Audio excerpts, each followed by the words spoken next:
It is possible to be a little too good at hiding things. I don't know if, like, as a kid you played hide and seek and realised after 15 minutes that no one had found you. Maybe they had just decided not to find you. You know, my childhood was hard. There are many barometers by which you can measure the effectiveness of an Easter egg. I think it comes down to what you're looking for the most in a surprise. So for me, I like Easter eggs that are way out there, that go out of their way to provide some kind of ridiculous spectacle or clever reference. But they're all forms of hidden content, so you can imagine that some games hid their Easter eggs a bit better than others. Excessively so. Which has to be the aim of hiding secrets in your video game, right? Of course, but we've seen quite a number of cases recently of dedicated fans finding Easter eggs years after a game was first released. As it turns out, it is possible for something to be a little too well hidden for the average player, and I'm genuinely interested in how we get there. It's like some archaeologists finding a dinosaur under that car park you walk by every day. It was there the whole time, if only I looked harder. And had higher qualifications in finding shit. Never go in unprepared.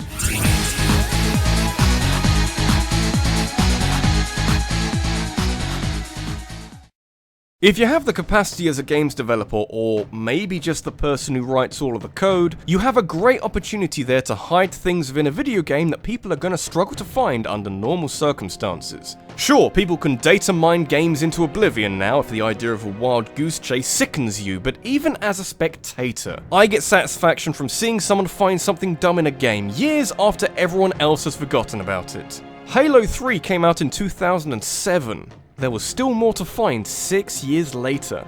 To be fair though, no one could have worked out that you need to set the date on your Xbox to Christmas Day, or that you'd need to load a campaign mission and hold down both thumbsticks on the controller. And even then, the Easter egg you get is kind of one of those events that is so subtle that you'd never notice it unless you were actively looking for it. Going through these steps gives you a slightly different loading screen, and if you look closely at the halo ring as it forms, you can just about see "Happy Birthday Lauren" written as a message, a sweet little note from a programmer to his wife. And I mean just about. I've watched the original back a few times, originally uploaded by Lord Zed, and I can't make out the happy part of the message. I'm sure it's in there somewhere. Though I'd question the point of a birthday message that takes 6 years to be uncovered. Hopefully it wasn't all she got that year.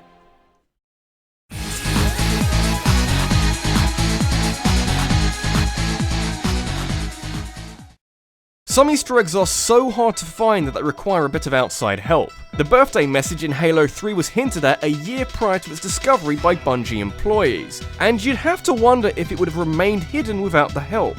Maybe if you're obsessed with this kind of thing, comments from the developers that do half the work for you might feel like cheating, but Nintendo had other ideas. Fans had been trying for years to press buttons in the right order to squeeze a secret out of GoldenEye 64, but to no avail. Nintendo even went on record to say that no such button combinations existed. Shows what they knew, eh? GoldenEye 64 has a bunch of cheats that you can unlock by pressing a bunch of different buttons, and most of them were found by using a Game Shock, but it's all above board. Most of them could be unlocked by normal gameplay anyway. But there was something hiding in GoldenEye that no one had found, and to be honest, it was never going to be found in a hurry. The headline is that GoldenEye 64 was hiding an emulator for ZX Spectrum games all of this time, and no one knew until 2012! That's kind of interesting, since Rare developed a bunch of games for the ZX Spectrum in the early 80s, and it's the sort of secret that makes a fair amount of sense. But I think the why and the how are significantly crazier. As it turns out, the emulator was intended as a side project to determine how the N64 could handle emulation. A side project that was happening alongside GoldenEye's development, and they never took it out. Accessing it is hilariously complicated though, so it's not like they hid it in plain sight and were all idiots or something. Though playing Attic Attack for long enough will turn you into an idiot. Just stick to that mode in GoldenEye that turns everything into a line drawing. Feeling real artsy right now.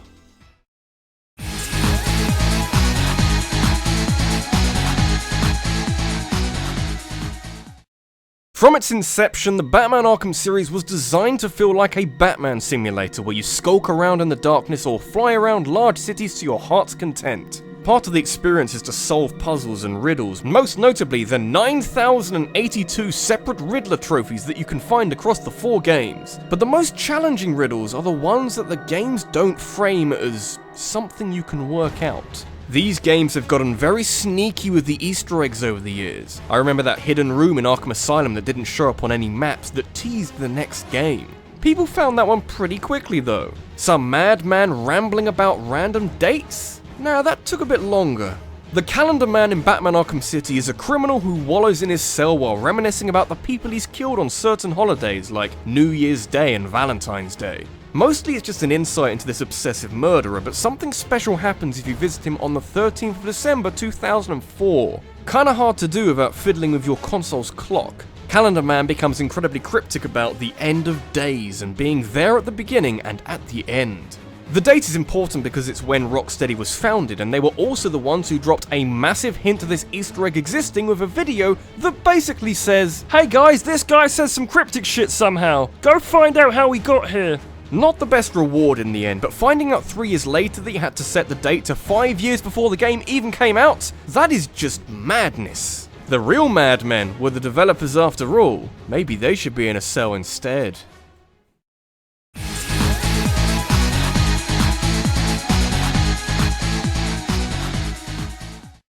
Hiding an Easter egg in an arcade machine is 100% cheating for a list like this. Although, maybe it isn't, because I was thinking that putting an Easter egg in a form of video games that most of the world has left behind reduces the chance of it being found. But it also means that the people who are still playing these old arcade cabinets are best suited to find these hidden secrets. Not quite monkeys with typewriters, but if you're obsessed with Mortal Kombat numbers 1 to 4 in their arcade forms, you were going to find the secrets at some point in the future. Granted, in the future was decades after the arcades were first made public, but in late 2015 a YouTube channel called Your MK Arcade Source demonstrated how to reach the diagnostic menu in each of the 4 Mortal Kombat arcade machines. You see what I mean about having the right people on the case? Very few people more qualified than Your MK Arcade Source. Of course, finding these menus is as complicated as it looks, which explains why no one found it by accident, but they let you view fatalities and character endings outside of normal gameplay and change initials on high scores.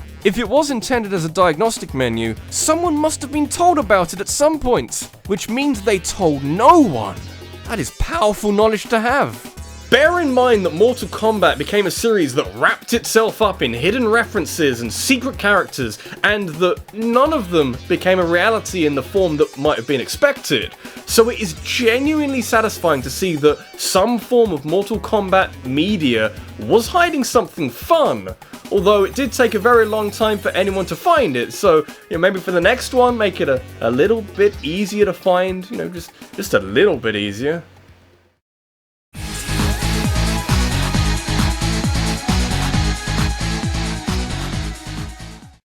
In my youth, I remember playing GBA games that had password systems both for saving and for uncovering secret features. And since then, I've always wondered if there were certain passwords that you could punch in that you would never find as a natural part of gameplay. Like, maybe in a gaming publication they'd reveal some special password that would give you a bunch of lives or a fast track to the final boss, or just something that takes advantage of this unique way of hiding secrets. The original Metroid let you put in a bunch of passwords as a way of giving you extra missiles, or basically just to cheat your way to the end if the game was giving you too much sass to be fun, but one of these codes went undiscovered for a very long time. Which is a shame because it might just be the most enjoyable of the lot. NARPA'S sword, or NARPA'S sword, or maybe even NARPA'Sword, has become a bit of a historical landmark within the Metroid series as the only conventional cheat code to ever end up in a Metroid game. As it goes, you can generate a bunch of unusual codes to fit the same purpose, but NARPA'Sword, as I'll call it, is the only password in the game that seems to have been programmed into the game from the start. It acts as a debug mode that gives you unlimited items and invincibility, allowing you to blitz through the game in under 15 minutes. So, if Metroid is really giving you a hard time and that bikini ending has never felt more out of reach, this password with the weird name is here to help. Explanations for why it's called NARPA'Sword or whatever vary depending on who you talk to, with no single concrete origin for it, or even why it's in the game. Not complaining though, this game can be a confusing mess at times. NARPA? take the wheel.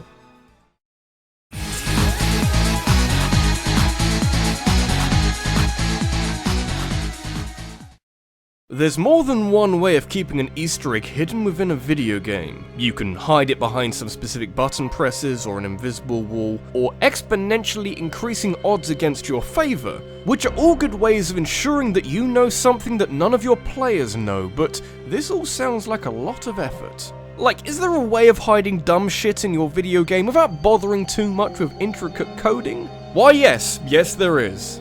Kinda makes you a dick though. In the long list of things that most players won't do, randomly repeating the same action expecting something to change is very high on that list. No, think about it. You wouldn't talk to the same NPC 10 times over because by the 4th or 5th time, you'd come to terms with the fact that nothing about this is going to change. So when Resident Evil 2 is hiding an Easter egg that requires you to inspect the same location a grand total of 50 times for one low-resolution photo, all I have is respect. I guess if you search Wesker's desk hard enough, you can find some film that shows Rebecca wearing some basketball attire. Of course it took a while to find, because who the hell is randomly searching the same place 50 times? All I know is that if I made a game, this is how I'd hide my secrets. If you talk to this NPC 250 times, he'll tell the story of when I pushed that small kid into that lake and had to hide the body. Sounds like a suitable reward.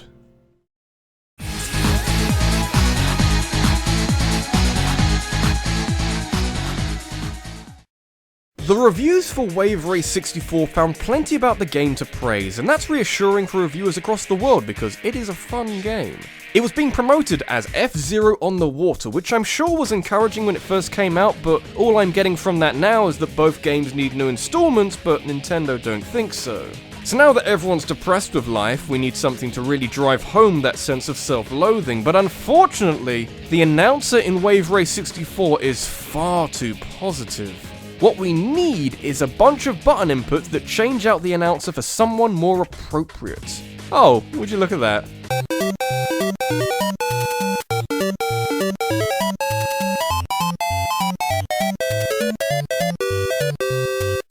There are many adjectives you can attribute to the secret announcer in Wave Race 64, but I think the most appropriate is bored? Almost 9 years since this game graced our N64s, it was discovered that pressing these buttons while in the audio settings unlocked a far less chipper and far more cynical announcer, and the results are incredible.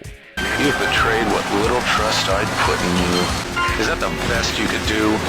Weak. Waste of time. You have chosen poorly. What I want to know is this the same voice actor, or did they get someone in just for this role? What would be more amazing? If this enthusiastic announcer is the same guy as the board equivalent, or that there was someone sitting on this knowledge and the voice acting credit for almost a decade. If it is the former, it makes for a good portfolio. I can be your hype man, or your dead man.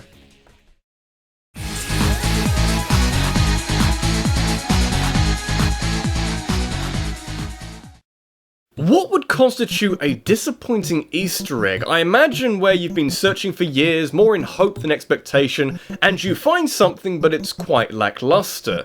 But even then, the presence of a reward actually justifies all the effort you've put towards it. Any reward is better than no reward. It's also worth bearing in mind that the older the game, the less likely you are to find something that's gonna blow your mind on a base level. For example, you couldn't fit the Guy Savage dream sequence from Metal Gear Solid 3 into, say, Pac-Man. If you were to find an Easter egg in an older game, you've got to set your sights pretty low, and if a seemingly random sequence of events causes the programmer's initials to be shown at the title screen, then I think you have to take what's been given to you. Especially if no one knew about it for a long time. But everyone's played at least a little bit of Donkey Kong. Even your grandma has beaten the first stage, go ask her! How the hell would you be able to hide anything of note? Well, by making the process that you need to follow to find the elusive Easter egg notably complex, requiring a specific high score on the Atari port of the game, for you to burn through your remaining lives, and to change the difficulty to 4 by pressing the option button a bunch of times. Only then do you reveal an Easter egg that had eluded players for 26 years! The programmer's initials! Like so many other secrets on this video, Landon Dyer, who owns these initials, hinted said that Donkey Kong was hiding some kind of Easter egg, but it's totally not worth it. I don't know, if you're able to hide a secret for a quarter of a century, I'd say it might be worth it. Maybe Pitfall is hiding the tomb of Genghis Khan, but I'm a bit skeptical.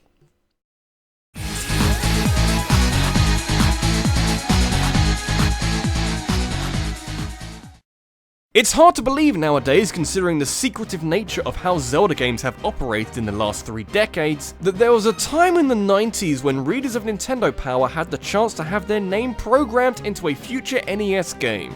I guess if Nintendo are publishing their own magazine, then they can do what they like. Not sure what the equivalent would be in 2017. Maybe one lucky person who retweets their latest meme ends up in Super Mario Odyssey or something. But for one lucky guy by the name of Chris Houlihan, who won the competition run by Nintendo Power back in 1990, he had the once-in-a-lifetime opportunity to appear in a Nintendo game as an NPC or something. I'd want to show this off to anyone who would listen, if only we could find it. Sadly, A Link to the Past, which was released on the SNES rather than the NES, came out at a time before the internet, and so no one knew that the Chris Houlihan room existed. Sure, people stumbled across it, but the methods by which you'd access it are so unpredictable that it became very hard to replicate. Technically, it's used as a failsafe room to prevent a game crash when the game can't determine which room Link should be sent to, which does mean that there's a few different ways of getting in there. But it also meant that no one nailed down a strategy to reach the Chris Houlihan room until a good decade after A Link to the Past came out. By that reasoning, it might sound like Chris Houlihan got the short end of the deal since it's so hard to find this room by accident, but shit, man! He is a part of Zelda folklore, and no individual has come close to having that kind of interaction with the series since. And his room has over 200 rupees in it, so he's clearly a charitable fellow. It literally was a secret to everyone.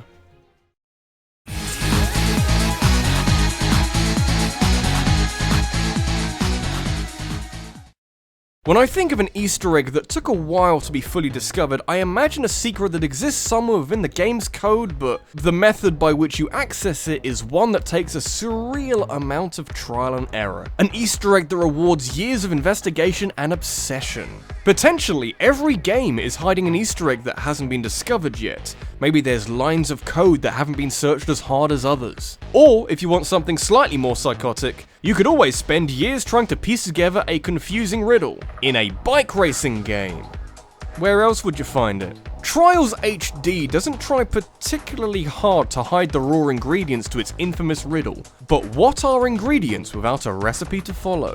Pretty useless, that's what, but that didn't stop virtually the entire Trials community from attempting to make sense of a whole host of different clues hidden in some of the stages in this game.